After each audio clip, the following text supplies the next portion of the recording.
Well, happy Tuesday. That means it's time for this week's video. Get ready.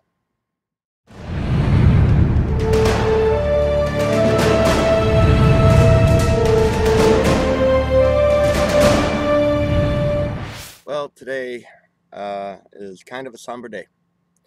Um, I debated whether I would do a video about a recent event or not. I felt I needed to, but I didn't know if I should. And I want to thank my neighbor, actually. She told me, she knows I do videos and on Tuesdays and on the weekends, and today's a video day. And she told me, Jeff, you need to do a video on Florida. You're from Florida. You need to do a video on what happened. So I want to thank my neighbor for encouraging me to do it. 2 days ago,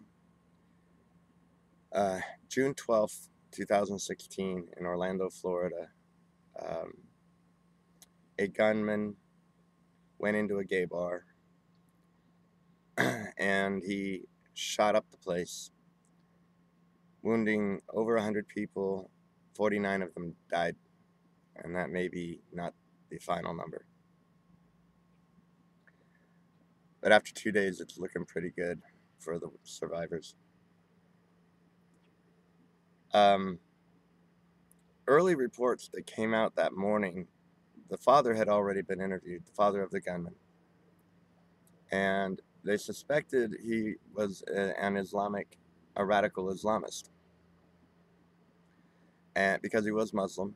And his father said no, he was not radicalized, but he was angry because he saw two men kissing. And I paid attention to that. I paid attention, and I suspected just from those reports alone, he probably, being Muslim, probably took his religious beliefs very seriously. And if he's like me, he had a secret.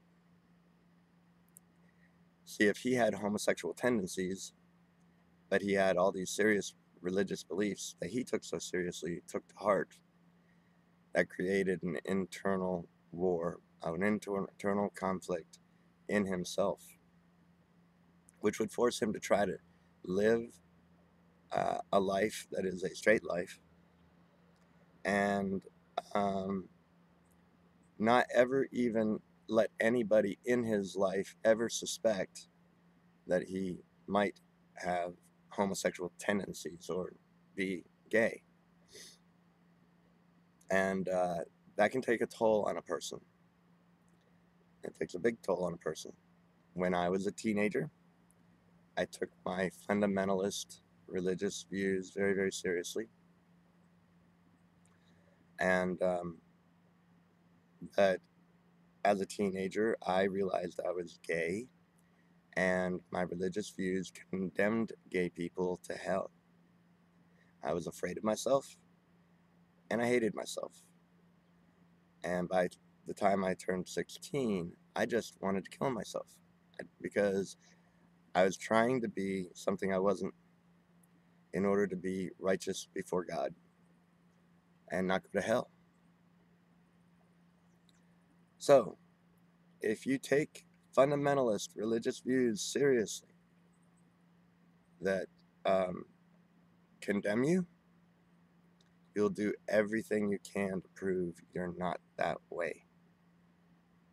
Yes, the gunman did call 911 and said he pledged allegiance to ISIS, but he was no secret operative of ISIS. He had some sympathies because of being a Muslim, but see, he's an American. He was born here. He grew up in a country that already did not accept him because he was a Muslim. I know what it's like. When I grew up in the United States, it wasn't like what most kids have now, where there's people accept gay people. I grew up fearing about being found out. So I grew up in a country that didn't accept me, and I grew up with religious beliefs that didn't accept me and didn't let me accept myself. This guy probably did the same thing. He grew up in a country that didn't accept him, and he grew up with beliefs that wouldn't even let him accept himself. And so he was going to prove to the world that he did not approve of gay people, and that he was doing this as some sort of service to God. And he even did a last minute thing claiming ISIS, which was just cover because he didn't want his secret to be known. But his rage, his internal conflict got the better of him, and it eventually took his life, but not before he took the lives of many other people. Please understand the seriousness of religion. It doesn't matter if it's Christian or Muslim or Jewish or anything else out there.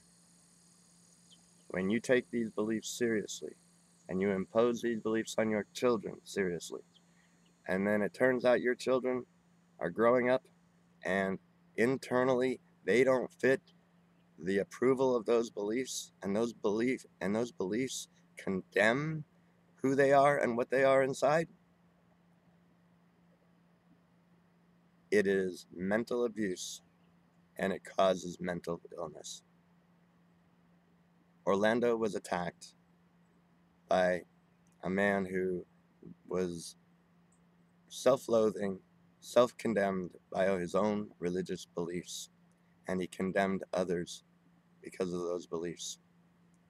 And because of his religious beliefs, people died. And this is not limited to Islam. There are pastors around the country right now condoning what he did, practically saying that it was an act of God and that the people who were murdered deserved what they got. There are even religious politicians who have said the same things and then since retracted. This is what the condemnation, the ministry of condemnation does to a human being. The legalism of any religion. This is what it does. And the gospel, my saving grace, was at 16. I wanted to know the truth about my beliefs because I really wanted to kill myself because of my beliefs. So I set out to find out the truth about my own beliefs. And in the process, I understood why Paul called the gospel of grace and peace. It is not the ministry of condemnation. The ministry of condemnation is legalism. It is the law of the Old Testament. Islam has a very similar law, same ministry, condemnation. There's no life in it, there's no righteousness in it, and there's no peace, and there's certainly no grace. It's revolutionary, I know. Have a revolutionary week.